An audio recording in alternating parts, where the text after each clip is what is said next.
Captain Lee Taman stood on the bridge of the colony ship New Sol, watching the stars through the main window. His hands were steady on the control panel, but his heart was beating fast. After 2 years in deep space, they were finally close to their new home. Behind him, 200 families waited in their sleeping pods, dreaming of the planet they would build together. "Captain, we're getting a signal," said Commander Wu Jihan from the communications desk. His voice was calm, but Taman could hear the worry underneath. "It's not human." Taman walked over to look at the screen. Strange symbols filled the display, nothing like any human language he had ever seen. "Can you translate it?" "Working on it," Jihan replied, his fingers moving quickly over the controls. "The computer is trying to make sense of it." Dr. Park Minji came onto the bridge, still wearing her medical coat. She had been checking on the families in the sleeping pods. "What's happening? Some of the children are starting to wake up early." "We have visitors," Taman said, pointing out the window. 3 large ships appeared in front of them, much bigger than the New Sol. They were made of a strange blue metal that seemed to glow with its own light. The ships had no sharp edges, everything curved and smooth like they were grown instead of built. "Translation coming through," Jihan announced. "They're calling themselves the Vorthan Empire. They want to talk." Taman nodded. "Put them through." The main screen changed, showing a tall, thin creature with pale blue skin and 4 arms. Its head was larger than a human's, with big black eyes that seemed to look right through them. When it spoke, its voice was high and musical, but the words were cold. "Human vessel, I am High Archon Veltar of the Vorthan Empire. You will stop your ship immediately. We need to discuss your presence in our space." "This isn't your space," Taman replied, trying to keep his voice friendly but firm. "We're heading to an unclaimed planet. We have the right to pass through." The alien's expression didn't change. "Rights are given by those with power to give them. You humans are new to space. You don't understand the rules yet." Dr. Minji stepped forward. "We're just families looking for a new home. We don't want any trouble." "Trouble follows your species everywhere," Veltar said. "We have studied your history. War, violence, destruction. You cannot be allowed to spread this disease to innocent worlds." Taman felt anger rise in his chest. "We're colonists, not soldiers. Look at our ship. We have children, teachers, farmers. We just want to build a peaceful life." "Peace?" The alien made a sound that might have been laughter. "Your children play games where they pretend to fight. Your stories are full of battles and heroes. Even your peaceful people carry weapons. You cannot help what you are." On the communications panel, red lights started blinking. Jihan's face went pale. "Captain, they're jamming our signals. I can't contact Earth or send any messages." "You will come with us," Veltar continued. "The Vorthan Empire will help you become better than what you are. Your aggression will be removed. Your children will be taught proper ways of thinking." "Like hell they will," Taman said, his hand moving toward the weapons controls. But before he could do anything, the New Sol shook violently. Blue energy beams surrounded the ship, holding it like giant hands. The engines stopped working. The lights flickered and went dim. "Your ship is now under our control," Veltar announced. "Do not resist. Resistance will only make things worse for your families." Taman looked at his crew. Jihan was still trying to get the communications working. Dr. Minji was checking her medical scanner, probably worried about the families in the sleeping pods. Through the bridge windows, he could see Vorthan soldiers in strange floating suits moving toward their ship. "What do you want with us?" Taman asked. "You will be taken to our world for processing," Veltar replied. "The adults will be held in secure facilities while we decide what to do with you.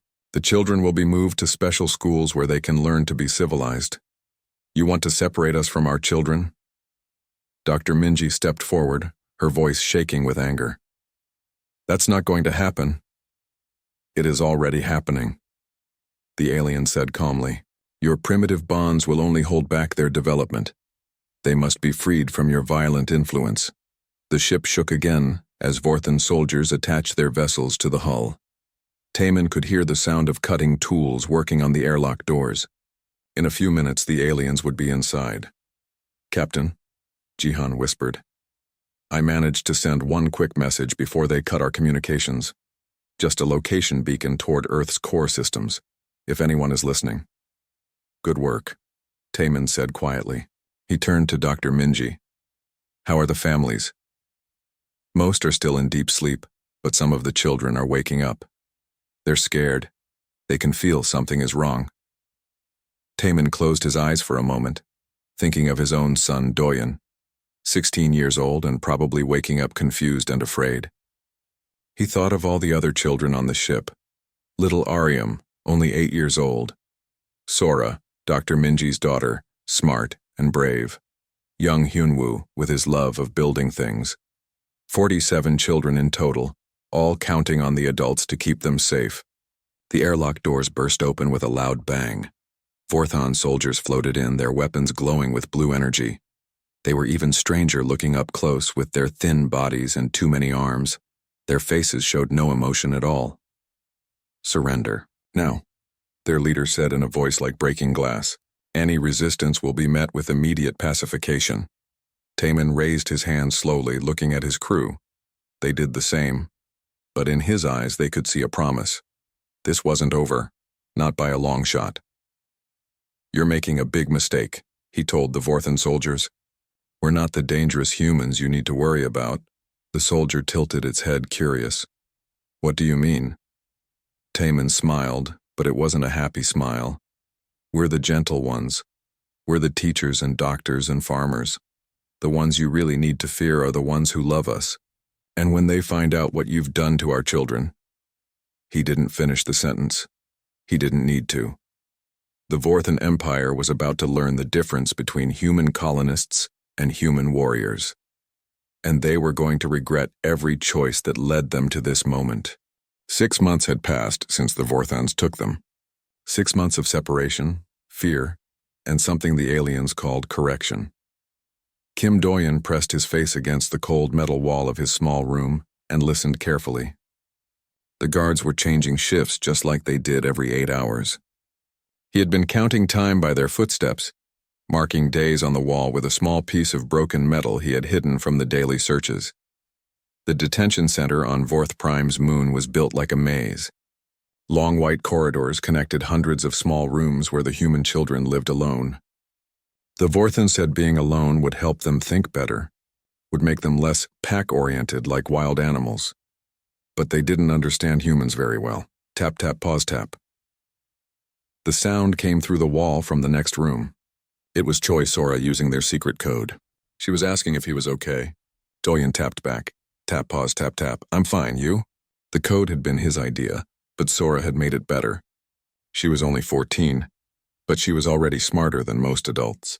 Her mother was a doctor, and Sora had learned a lot before they were captured. Now she used that knowledge to help the younger children stay healthy in this terrible place. Every day the Vorthans made them sit in white rooms and watch screens full of alien images. The images were supposed to make them peaceful, to take away their human aggression.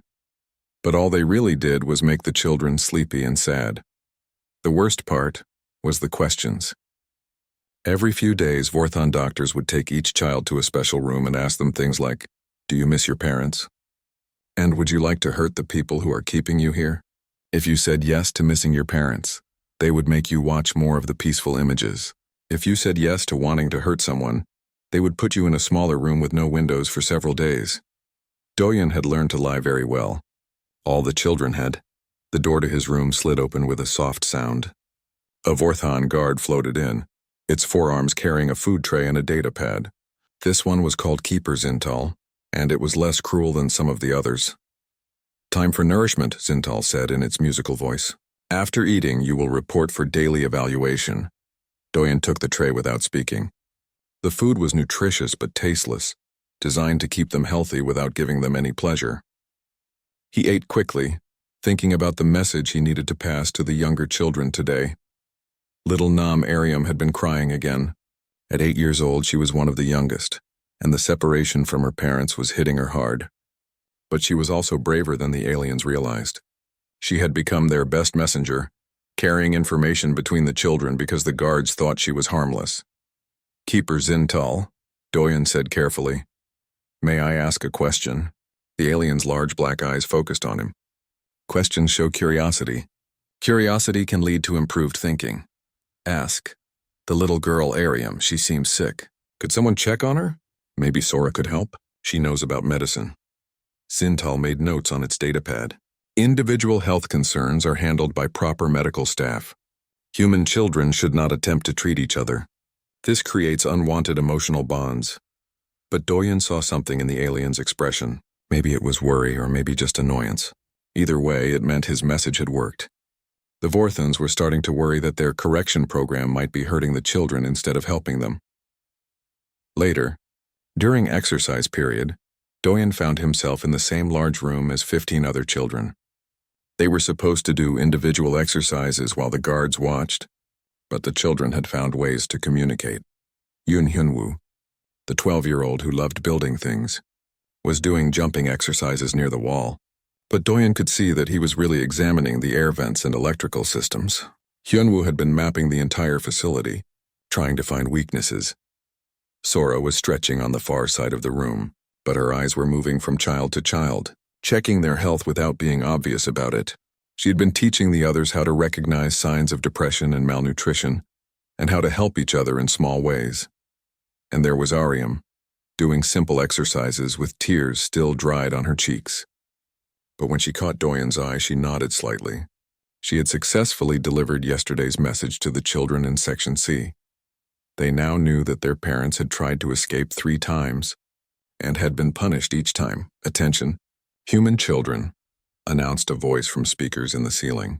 Report to your individual evaluation rooms. Today's session will focus on family attachment reduction. Doyen's stomach dropped. Those sessions were the worst ones. They would show images of their parents and ask the children to describe why they no longer needed them. Children who refused to cooperate would be put in isolation until they agreed to try. As they walked through the corridors toward their evaluation rooms, Doyen caught Hyunwoo's attention and made a small hand signal. It meant tonight. They had been planning something for weeks, and tonight was finally the right time.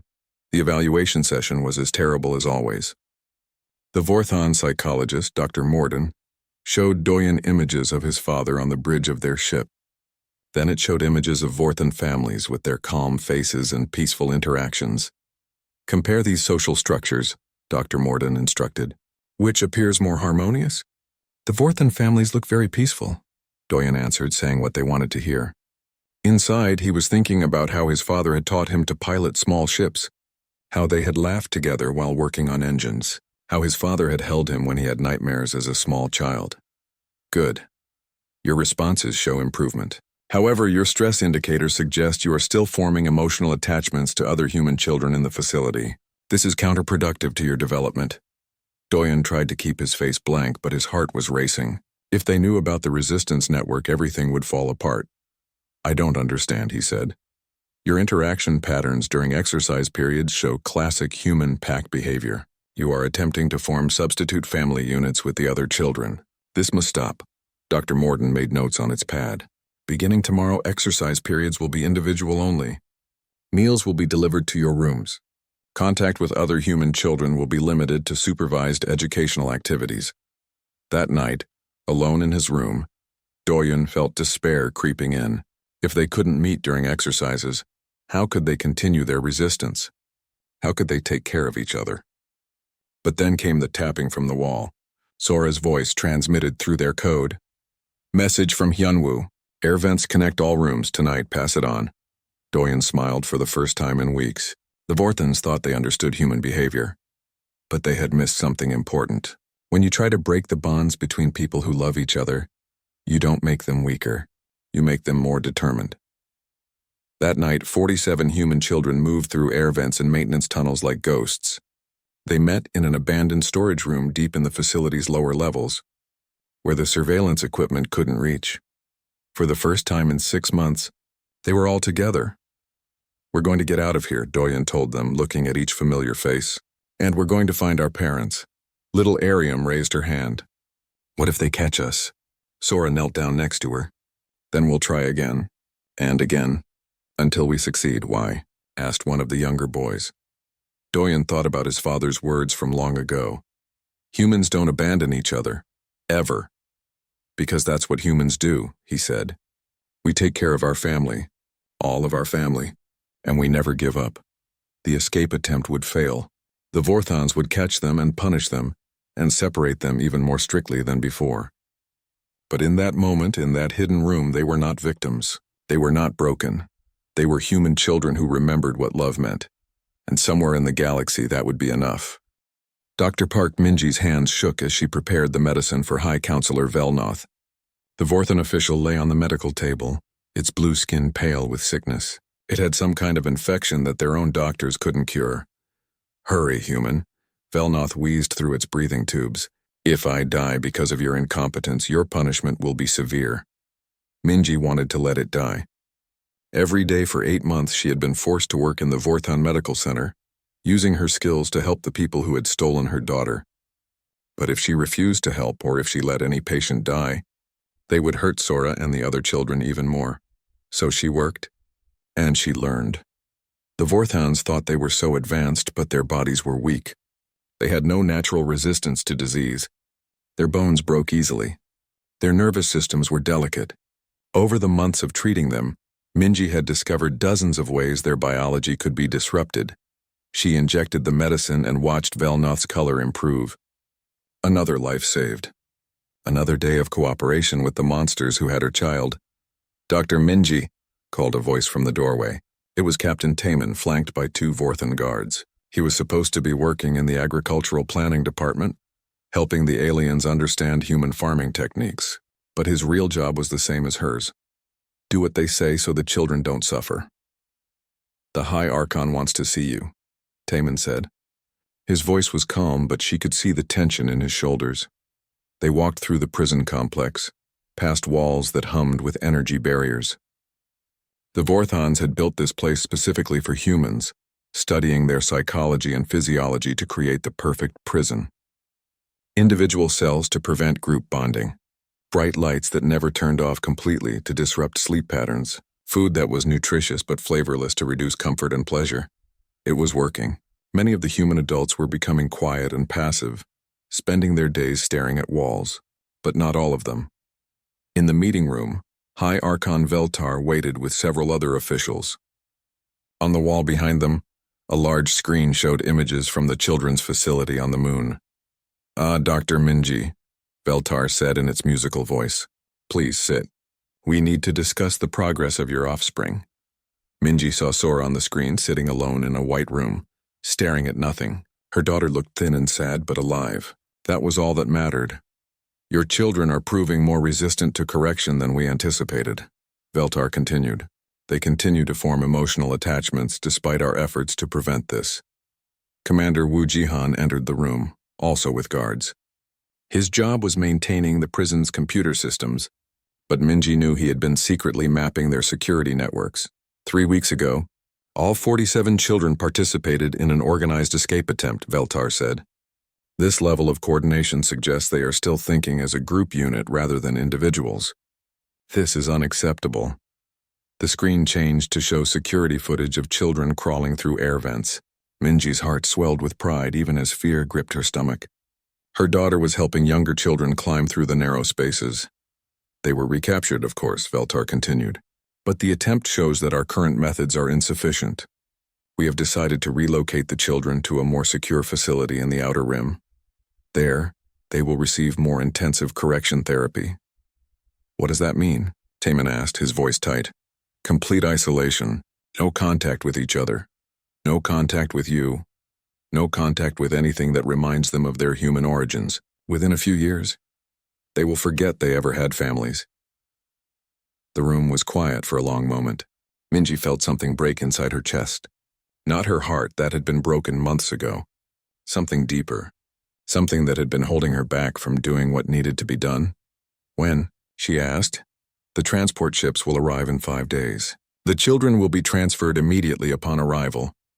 After they were dismissed, the 3 humans walked back to their sections in silence. But that night, in the few minutes between guard shifts, they managed to meet in a maintenance closet. "We have to stop this," Taman whispered. "How?" Jihan replied. "We've tried 3 times to break out. Each time they just made the security stronger. Minji looked at both men. She had been thinking about this for weeks, ever since she started learning about Vorthan biology. We stopped playing by their rules, and what do you mean? They think we're broken. They think we're weak and helpless because we won't fight back. But we won't fight back because we're protecting our children. She pulled out a small vial of clear liquid from her medical kit. This is a compound I've been developing. It's harmless to humans, but to Vorthans, it affects their nervous system. Makes them sick but doesn't kill them. Jihan stared at the vial. You want to poison them? I want to level the playing field, Minji said firmly. I can put this in their water supply. It will make them weak and confused for several hours, long enough for us to take control of this facility and get to the transport ships when they arrive. What about the children? Taemin asked. They're on the moon. We can't reach them in time. That's why we need to send a message first, Jihan said slowly. Before we make our move, we need to tell everyone what's happening here. Tell them where we are and what the Vorthans have done. Taemin was quiet for a long time. Finally, he nodded. If we do this, there's no going back. They'll kill us for sure. They're going to steal our children's memories, Minji said. They're going to make them forget we ever existed. That's worse than death. 2 days later, little Nam Ariam died. The news came during the daily briefing. The 8-year-old had stopped eating, stopped talking, stopped responding to anything. The Vorthan doctor said it was adjustment failure, and that it sometimes happened with the youngest subjects. But Minji knew better. Ariam had died of a broken heart. She had died because she was separated from everyone who loved her, kept in a white room with nothing but alien voices telling her that her feelings were wrong. That night, Minji sat in her cell and thought about her own daughter. Sora was strong, stronger than most adults. But everyone had a breaking point. How long before the same thing happened to her? She thought about all the children. Brave Doyen trying to keep everyone together. Clever Hyunwoo building hope out of scraps and dreams. All of them slowly dying inside while their parents did nothing. The next morning, Dr. Minji added her compound to the water recycling system. Within hours, Vorthan guards were collapsing at their posts. The energy barriers around the cells flickered and failed. For the first time in 8 months, the human adults were free to move through their prison. This is Captain Lee Taemin of the Earth colony ship New Seoul. Taemin spoke into the communication system they had captured. His voice echoed through space on all frequencies. We are humans. Our children have been imprisoned and tortured by the Vorthan Empire. We are located in the Vorth system. To any human vessel receiving this, our children are dying. They took 47 of them, and now there are only 46. He paused, looking at the faces of the other parents around him, parents who had been broken down and rebuilt into something harder. Come quickly, he continued. Show them what happens when you cage a human child. Show them what happens when you make human parents watch their babies die. We are not the humans you need to fear, but the ones who love us. They are coming. The transmission went out across the galaxy, carrying with it 8 months of grief and rage and desperate love. Somewhere in the darkness of space, someone was listening, and they were already on their way. The Vorthan Empire thought they understood human behavior. They thought humans were just another species that could be controlled and corrected, and made to fit their vision of galactic peace. But they had forgotten one simple truth. There is no force in the universe more dangerous than someone fighting for their children. Soon they would remember. High Archon Veltar was reviewing reports in his private chambers when the alarms began to sound. The high wailing noise meant only one thing: unknown vessels approaching Vorthan space. Report, he commanded as soon as he reached the command center. 7 large objects detected at the edge of our system, announced Fleet Commander Zekthon. They just appeared from nowhere. Our sensors couldn't detect them until they were already here. Show me, Veltar ordered.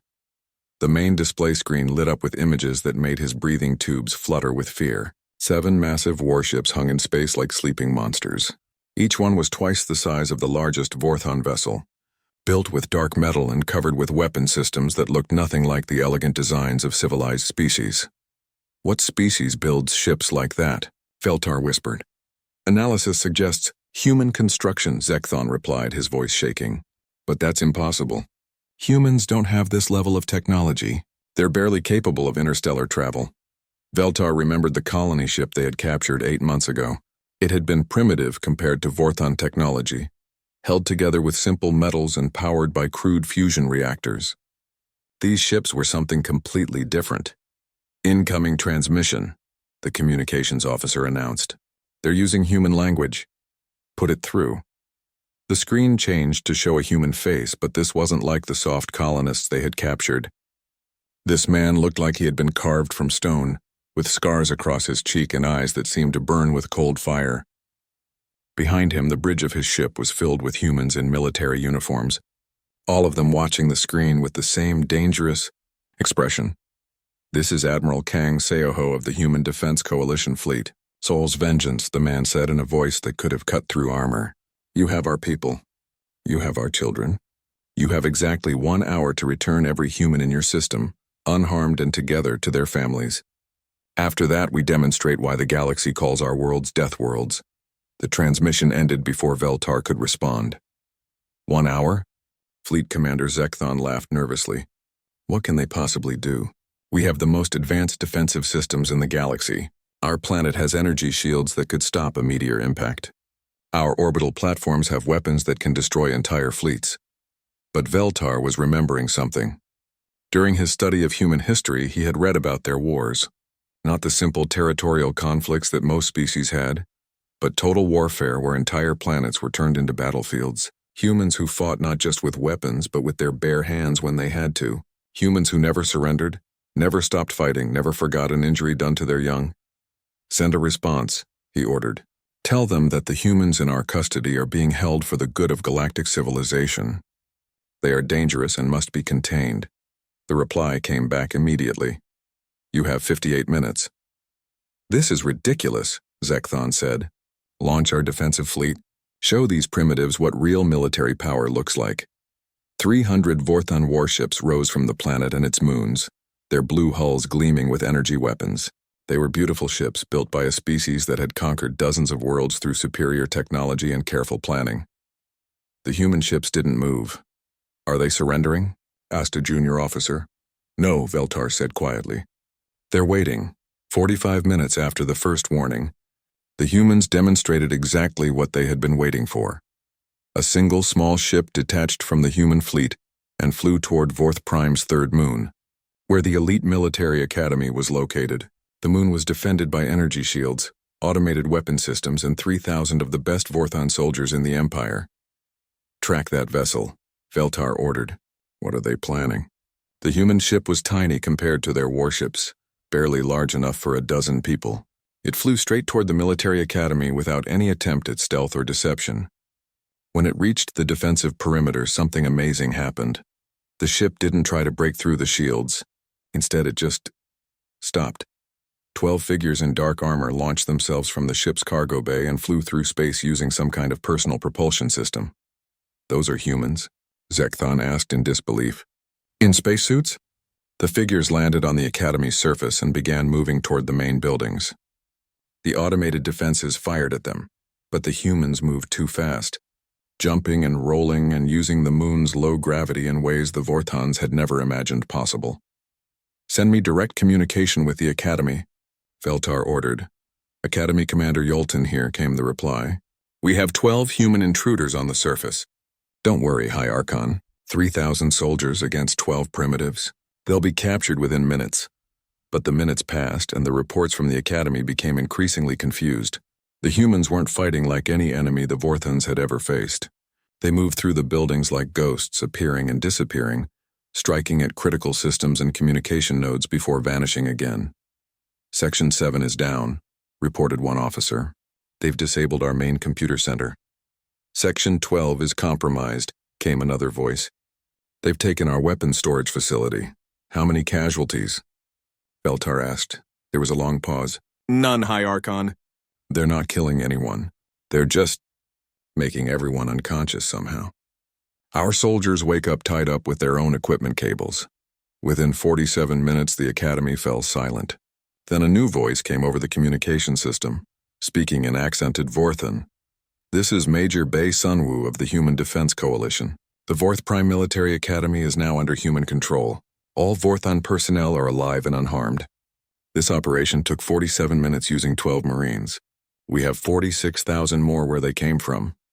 The transmission switched to the main human fleet. Admiral Kang's face appeared on the screen again. You now have 11 minutes to return our people, he said calmly. What you just witnessed was us being polite. When the hour is up, politeness ends. Veltar looked around the command center at his officers' terrified faces. 3,000 elite soldiers defeated by 12 humans in less than an hour, and they had done it without killing anyone, which somehow made it even more frightening. High Archon, whispered Zekthon. Perhaps we should consider their demands.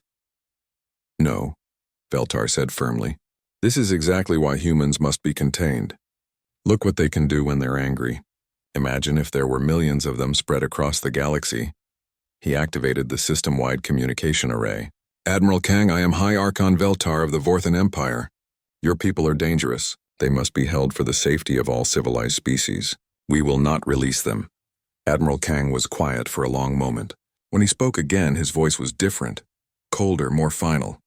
High Archon, you seem to have misunderstood something. The humans you captured weren't the dangerous ones. They were farmers, teachers, doctors, families looking for a new home. They represented the gentlest side of humanity. The Admiral's smile was terrible to see. We represent the other side, the side that shows up when someone hurts our children. You wanted to see dangerous humans? You're about to meet them. The 7 human warships began to move, spreading out across the Vorthan system like hunters surrounding their prey. On each ship, thousands of warriors prepared for battle. Not the soft colonists who had been captured months ago, but soldiers from the worst battlefields humanity had ever known. Veltar realized his mistake too late. He had thought capturing the gentle humans would protect the galaxy from human aggression. Instead, he had created the very thing he feared most: human warriors with a reason to be angry. In 8 minutes, the hour would be up. After that, the Vorthan Empire would learn the difference between human colonists and human soldiers, and they would never forget the lesson.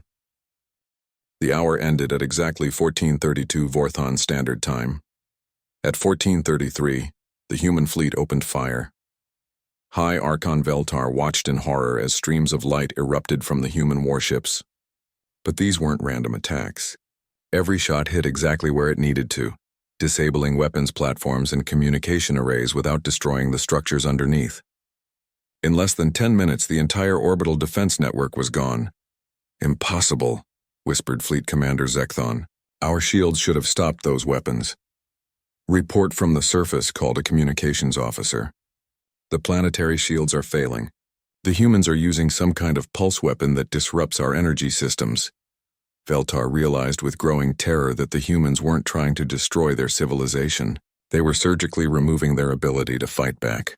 It was almost worse than total destruction, because it showed just how completely outmatched the Vorthans were. Incoming message from the human fleet, announced another officer. Admiral Kang appeared on the screen again, but this time he wasn't alone. Beside him stood Captain Taman, Dr. Minji, and Commander Jihan. The 3 colonists looked different now, harder, angrier, but also relieved. High Archon Veltar, Admiral Kang said, I believe you know these people. We've just finished rescuing them from your prison facility. They've told us some very interesting stories about your hospitality. Veltar's breathing tubes constricted. How did you find them so quickly? Oh, that wasn't hard. Captain Taman stepped forward, his voice filled with cold satisfaction. We told you exactly where we were. We've been broadcasting our location for weeks, along with detailed information about your prison systems and guard rotations. But our jamming systems are designed to stop primitive human technology, Commander Jihan interrupted. Not military-grade equipment. Every transmission you blocked just made us more creative about finding new ways to communicate. Dr. Minji moved closer to the camera, and Veltar could see the fury in her eyes. You want to know what your correction therapy actually accomplished? You turned a ship full of peaceful colonists into intelligence assets.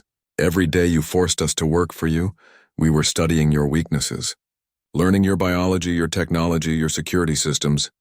The children, Veltar said desperately. You'll never reach the children in time. They're being transferred to the Outer Rim facility as we speak. Admiral Kang smiled, and it was the most frightening expression Veltar had ever seen. Check your long-range sensors, High Archon. Tell me what you see near your transport convoy. Veltar's hand shook as he activated the sensor display. 3 human warships had somehow appeared around the convoy without being detected. The transport ships were already being boarded. Major Bei Sunwoo sends his regards, Admiral Kang said. He's particularly motivated to rescue those children. You see, one of them is his nephew. On the sensor display, Veltar watched as the transport ships were captured, without a single shot being fired. Somehow the humans had disabled the entire convoy in minutes. This is Major Bei Sunwoo to Admiral Kang, came a voice over the communication system. Package secured. All 46 children are alive and unharmed. Repeat, all children are safe. 46. Not 47. Veltar realized the humans knew about little Ariam's death, and the silence that followed that report was more terrifying than any threat. Hi, Archon, Admiral Kang said quietly. You killed a child. An 8-year-old girl who died of despair because you separated her from everyone who loved her. That child had a name, Narration, and now everyone in this galaxy is going to remember it. The main display changed to show the rescued children being reunited with their parents on one of the human ships. Veltar watched as 16-year-old Doyen ran into his father's arms, as Sora hugged her mother while both of them cried, as the other children were surrounded by adults who clearly loved them more than their own lives. You see, Admiral Kang continued, you made a fundamental error in judgment. You thought human aggression was our greatest danger, but our aggression isn't what makes us powerful. It's our love. Specifically, our love for our children. The transport ships, Veltar said desperately. Your people are stealing our vessels. We're not stealing them, Dr. Minji's voice came through the communication system. We're returning them to their owners. Every ship in that convoy was taken from other species you've corrected over the years. We found records of dozens of captured colonies, thousands of separated families. Veltar felt the world spinning around him. That's impossible. We were protecting the galaxy from dangerous species. You were kidnapping children, Captain Taman said bluntly. And now it's over. Admiral Kang leaned forward, his eyes burning with controlled fury. High Archon Veltar, by authority of the Human Defense Coalition and the Galactic Species Protection Treaty, which your empire never signed, you are hereby charged with crimes against sentient beings. Your government is dissolved. Your military is disbanded. Your colonies are free to choose their own path. You can't do this, Veltar protested. You're just one species among thousands. You have no authority over us. The screen split to show dozens of other alien faces, species that Veltar recognized as former subjects of the Vorthon Empire. They were all speaking at once, their voices creating a chorus of anger and liberation. The Keth Republic stands with humanity, said one. The Morphin Collective supports the dissolution of the Vorthon Empire, said another. The Zilton Alliance recognizes human authority in this matter. Admiral Kang raised his hand and the voices fell silent. It seems we have plenty of authority, High Archon. Every species you've corrected over the past century is backing our actions. Funny how that works. Veltar looked around the command center at his officers, but they were all staring at their displays in shock. The entire Vorthon fleet was powering down their weapons and surrendering without being ordered to do so. Your people are making the smart choice, Admiral Kang observed. They've realized that fighting us would be suicide. Not because we're stronger than you, though we are, but because we're fighting for something you never understood. We're fighting for our children. The communication ended, leaving Veltar alone with his thoughts. Outside the command center windows, he could see human ships moving through Vorthon space like they owned it, which he supposed they did now. 3 days later, the rescued colonists stood on the surface of their original destination planet. The children ran through the grass under an alien sun while their parents watched with tears of joy. They were finally home. Doyun, now 17 and somehow older than his years, stood next to his father as they watched the younger children play. Dad, why did they let the Vorthons live?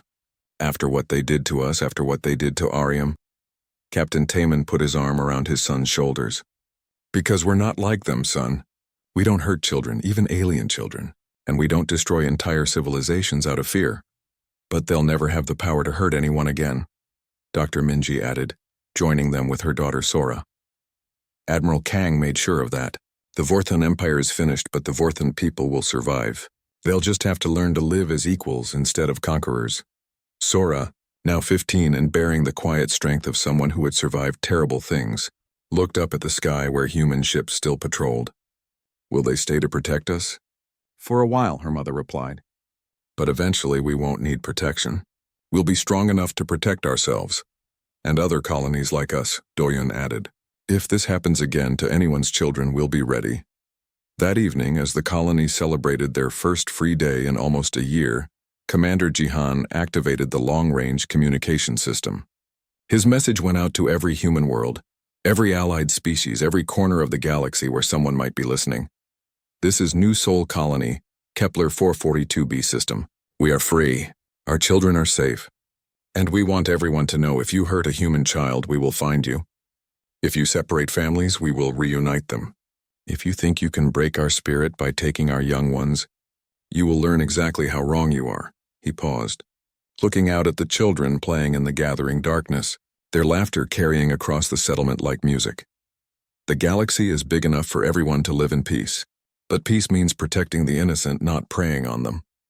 Remember that and we'll be friends. Forget it and you'll meet the part of humanity you really don't want to know. The transmission ended, but its message spread across the stars like wildfire. The Vorten Empire was gone, but more importantly, everyone now understood the lesson it had learned too late. Humans were dangerous, yes, but only to those who threatened their children. For everyone else, they were the best neighbors the galaxy had ever known. And in the years that followed, as the children of New Sol grew up to become explorers, scientists, teachers, and guardians, they carried with them the memory of little Nam Arium and the promise that no child, human or alien, would ever again die alone and forgotten in a white room, separated from love. That was the legacy of the Sol's vengeance and her fleet. That was the promise humanity made to the stars.